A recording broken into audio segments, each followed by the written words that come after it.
სოფლიოში საკვების მესამედი იყრება მაშინ, როდესაც ამდენ ადამიანს არ აქვს საკმარისი საკვები.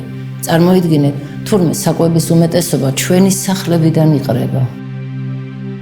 ყოველი გადაგდებული პროდუქტი მხოლოდ დაკარგული კი არ არის, არამედ ფუჭად დახარჯული წყალი, ენერგია, შრომა და ფულია თქვენი ჯიბიდან. კარგი ამბავი კი ისაა, რომ ბევრის გადარჩენა შეგვიძლია. საკვების ნარჩენების შესამცირებლად თავარი სწორად შენახვა. მოათავსეთ დარჩენილი საკვები კონტეინერებში და შეინახეთ მაცივარში ან საყინულეში. დიახ, პურის გაყინვა შეიძლება. საჭიროებისას ის უბრალოდ გაათბეთ და კვლავ ფუმფულა და ახალივით იქნება. ბანანის მაცივარში შენახვა კი სასურველი არ არის.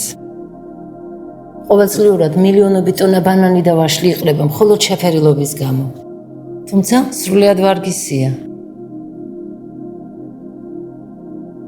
დაჭერით და აბლენდერეთ და ერთ წუთში გექნებათ უგემრიელესი და ნოყიერი სმუზი.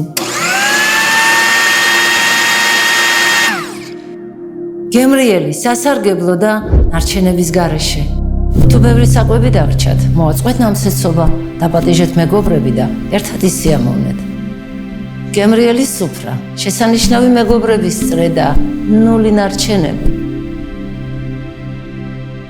იზრუნეთ საკვებს, იზრუნეთ საკუთარ თავზე და გაგიმარჯვეთ.